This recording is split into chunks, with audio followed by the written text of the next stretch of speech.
ॐ मृत्युञ्जयाय रुद्राय नीलकण्ठाय शम्भवे अमृतेशाय सर्वाय महादेवाय ते नमः। या देवी सर्वभूतेषु कृपारूपेण संस्थिता नमस्तस्यै नमस्तस्यै नमस्तस्यै नमो नमः नमस्तस्यै नमो नमः। नमस्कार, जय श्री राम, जय माता दी, हर हर महादेव। आज 5 मई 2020 मंगलवार का दिन 4:35 तक हस्ता नक्षत्र तदुपरि चित्रा नक्षत्र प्रमादी नामक संवत्सर 23 गते वैशाख। आज भगवान शिव का पुण्य पवित्र दिवस है, भौम प्रदोष है। उसकी कथा मैंने पहले वीडियो में आपको दे रखी है, आप उसको सुन सकते हैं। भगवान शिव आशुतोष हैं, आपकी आशाओं से भी जल्दी जो फल आपको दे दें, मतलब आप मांगने जा रहे हैं, अभी आपने उनसे कुछ मांगा नहीं है, उससे पहले ही वो आपको दे दें, वो आशुतोष हैं। शांत रूप में वो शिव हैं, क्रोध रूप में वो रौद्र हैं, संहार करने के लिए अघोर रूप में हैं, सृष्टि उत्पन्न करने के लिए शिव रूप में हैं। शक्ति के साथ जो कोई भक्त उनका श्रद्धावत होके प्रदोष व्रत करता है, उसको मान सम्मान जिसकी प्राप्ति, और सबसे बड़ी बात अपने कुल को आगे चलाने की परंपरावत प्राप्ति भगवान शिव के द्वारा प्रदान होती है, अवश्य होती है। आप किसी भी देवता का परिवार देख लो, केवल भगवान शिव का ही परिवार है जहाँ पत्नी पुत्र सब चीज़ आपको, उनके यहाँ गाय भी है तो शेर भी है, मोर भी है तो सांप भी है। विचित्र परिवार भगवान शिव का है। जिस प्रकार उनका परिवार है, उसी प्रकार हमारे घर में भी हर चीज़ उनके परिवार के जैसी ही रहे, ऐसी प्रार्थना आपने करनी होती है। इस प्रदोष व्रत में एक टाइम खाया जाता है, संध्या काल में भगवान शिव के प्रदोष व्रत विधिवत पूजा करने के बाद उनको कुछ मीठे का भोग लगा के पुनः फिर अपने आप प्रसाद खाकर अपना व्रत खोलना है। एक ही टाइम, एक पहर में, संध्या के काल के बाद, सूर्यास्त से पहले उस पहर में आपको वो प्रसाद भक्षण करके अपना व्रत खोल लेना चाहिए। भगवान शिव सभी विपत्तियों को हरने वाले हैं, इसलिए हर हर हर महादेव। काल हर, कष्ट हर, रोग हर, शोक हर, दोष हर, पीड़ा हर, हरने वाले हैं वो सब चीज। मृत्यु का भी हरण कर लेते हैं। मृत्युंजयाय रुद्राय, आप उनका व्रत करें, कितना भी बीमार आदमी है, मृत्युंजय मंत्र का पाठ करें, आपको उसका फल जल्दी प्राप्त हो जाता है। सब चीज़ों को हरने वाले हैं, इतने शांत स्वभाव के, बहुत दयालु हैं। इसलिए आपको शिव की शरण में जाना ही चाहिए। अगर आपको योगी बनना है, आपने अपने शरीर पे,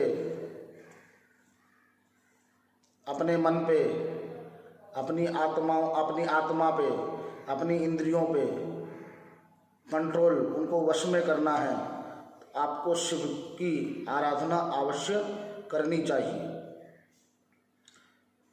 सबसे बड़े ब्रह्मांड के योगी भगवान शिव ही हैं। उनसे बड़ा विरक्त कोई है नहीं संसार में। उनके जैसा योग, उनके जैसा भोग कोई है नहीं संसार में। उनकी पूजा हर किसी मनुष्य को जरूर करनी चाहिए उनके जैसा बनने के लिए। तभी आपको संसार में रहते हुए हर चीज़ों का पता चल पाएगा और हर चीज़ों का भोग आप कर पाओगे। मैंने आपको पहले भी कहा था, कोई चीज़ समय से बलवान नहीं होती है। महामारी भी आई है, लेकिन इसके आगे भी समय खड़ा है। जब तक वो बलवान हमारा नहीं होगा तब तक महामारी बलवान रहेगी। फिर समय जब हमारा बलवान आएगा तो अपने आप ही स्वतः ही महामारी समाप्त हो जाएगी।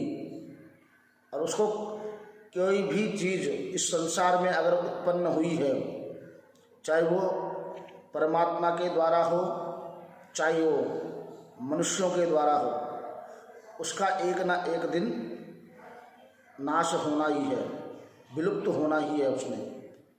क्योंकि जन्म और मरण भगवान ने दो चीज़ों को दे रखा है। जिसका जन्म होगा उसकी मृत्यु भी अवश्य होगी। इसलिए जब आदमी का जन्म होता है तो उस समय उसकी मृत्यु का भी टाइम लिख दिया जाता है, परमात्मा लिख देते हैं। परंतु वो हमें कहीं ज्ञात नहीं होता। हमें ज्ञात उतना ही चलता है जितना हम जीते जा रहे हैं, या जितना हमें ज्योतिषियों के द्वारा बता दिया जाता है उतना हम कर पाते हैं, उतना हम सोच पाते हैं, कल्पना करते हैं केवल। परंतु संपूर्ण भविष्य को हम तब तक नहीं देख सकते हैं जब तक हम योगी न बने। योगी बनने को आपके लिए सबसे बड़े प्रेरणा स्रोत भगवान शिव हैं।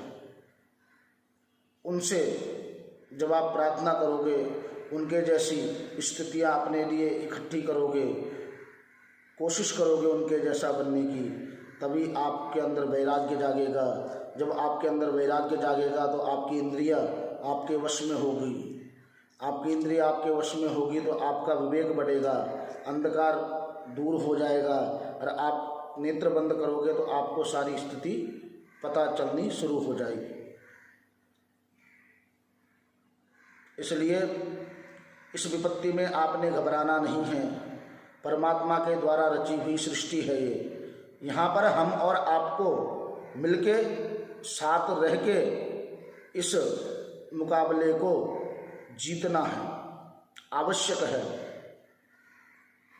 अगर हम घबराएंगे, परेशान होंगे तो हमारा कुछ नहीं हो सकता। परंतु इस चीज़ को जीतना है और इस चीज़ से हमें आगे निकलना है तो सबसे पहले अपने आप को, अपने मन को, अपनी इंद्रियों को वश में करें। वश में करने के लिए प्रथम देव भगवान शिव हैं, द्वितीय हनुमान जी महाराज हैं। उसके बाद आप अन्यान्य देवी देवताओं की पूजन इत्यादि कर्म भी कर सकते हैं और करें, कोई दिक्कत नहीं है। सभी देवताओं का पूजन होना ही चाहिए। समय समय पे हर प्रभु का दिन आता है, कभी राम जी का, कभी शिव का, कभी हनुमान जी का, कभी गणेश जी का, तो रोज ही दिन है। पर कुछ विशेष दिन भी आते हैं, कभी विष्णु जी का, कभी देवी का, कभी ग्रहों का। इस प्रकार के दिवस आते रहते हैं। तो उस समय आप उन देवताओं की विशेष पूजा करें। बाकी दिनों में आप पंचायतन देवताओं की पूजा करें। पंचांग पीठ में जो देवता होती है उनकी पूजा करें। सूर्य, गणेश, दुर्गा, शिव, विष्णु, इन 5 देवताओं का पूजन आप प्रतिदिन अपने घर में करें तो कल्याण होगा और अवश्य होगा। इसलिए घबराना नहीं है।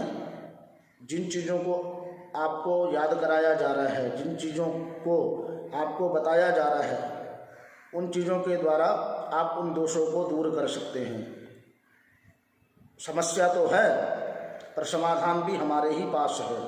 इसलिए उसको खोजने का प्रयास आप करें।